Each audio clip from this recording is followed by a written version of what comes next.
Кыргыз мамлекетинде өтүүчү Кудай кааласа ушул көчмөндөр оюндарына башка бир мамлекеттер мындай бир бой уруп калган экен. Тем кыргыздарда каражат белгилүү, жагдайы белгилүү. Алар өткөрө албайт го, биз өткөрсөк дегендей бир ойлор пайда болуп калган экен. Ушунчалык ачык айтайын, намысыма келди. Абдан жаман катуу заланып, дал ушул Кыргыз мамлекетинде биринчи тушоо кесүү оюн биздин Кыргызстанда, биздин касиеттүү көлүбүздүн жээгинде өтөт деп чечкиндүү түрдө жарыя салып, чын айтайын, мындай бир баатырдык менен жарыя салып алганым менен түн уйкум 90го бөлүнүп жүрдү. Айрымдар мунун кереги жок десе, бул жаңылыштык. Себеби бара-бара чоң спортко кирип, олимпиадалык оюндарга аралашат деген жакшы тилек бар. Бүгүн Кудайга чексиз шүгүрчүлүктөр болсун.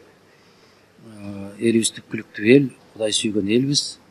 Бүгүн көч түзөлүп, жана мен айткан 90% жумуш чечилип калды. Андыктан эң алгачкы тушоо кезүү биздин куттуу жерде өтөрү дагы бир тарыхый окуя болорун белгилей кетүү абзел.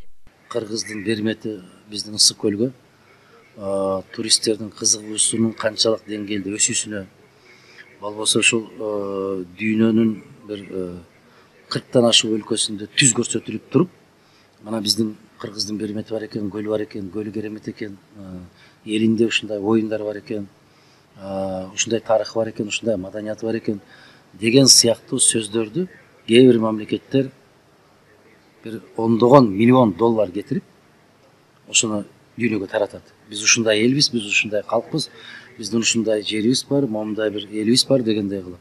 Дүйнөлүк цивилизациянын бир бөлүгүбүз деген адаханага ар дайым чечкиндүү, ийгиликтүү кадамдарды, байсалдуу сапарды эл журтка тилерин билдирүү менен кайсы иште болбосун өз эл үчүн кызмат кылууга далаат кылат.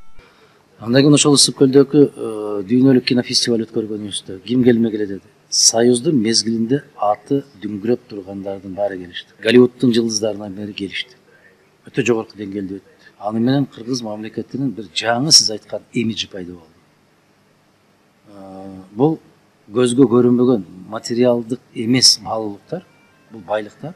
Айтмакчы, кезинде, тагыраак айтканда 2007-жылы Соңкөлдү Манас жердеген деген эл аралык фестиваль өткөрүүдө Соңкөлгө карай сапар алган жолдун кыйла бөлүгүн салып, ушул күндөрдө жолоочулар каттап турган тасма жол бүгүн да эл кызматында. Ошондой эле мектептеги окуучулар үчүн ысык тамак берүү да Адахан аганын демилгиси аркасында ишке ашкан. Тилекке каршы ушул турмушта азыр ушундай болуп калбадыбы?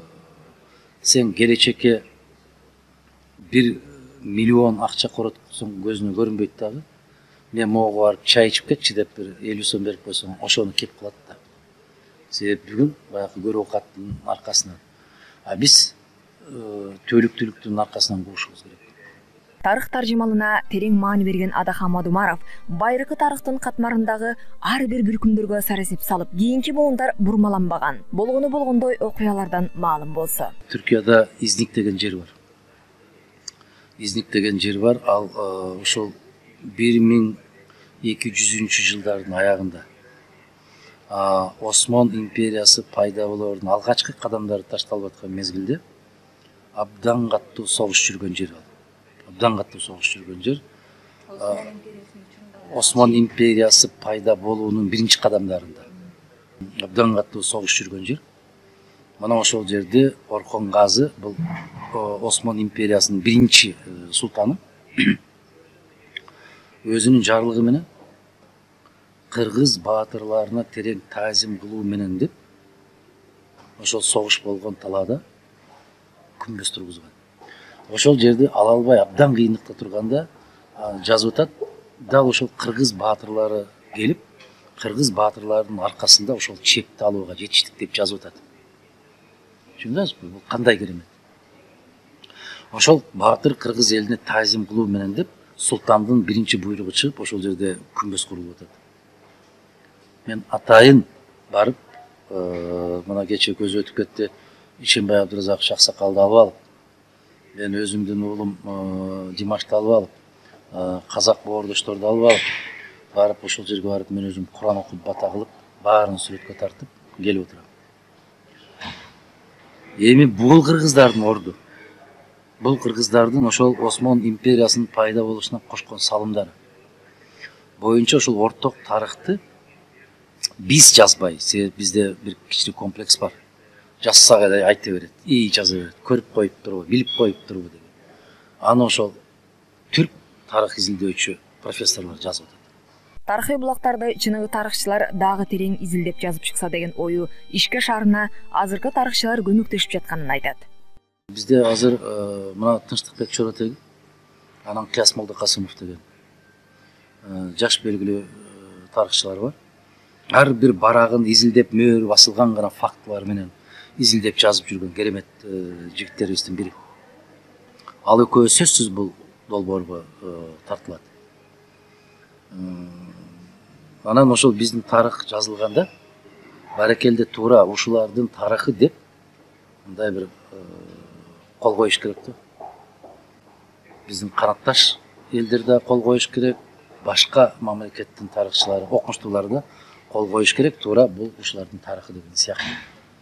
Ошонун аркасында иштеп атабыз азыр. Бул абдан оор дагы, абдан талаш дагы, абдан көптөгөн күч кубатты талап кылган, көп бир каражатты талап кылган жумуш бул. Адахан Мадумаровдун жеке турмушуна кайрыла кетсек, жубайы Агилаш экөө 3 уулдун ардактуу ата-энеси.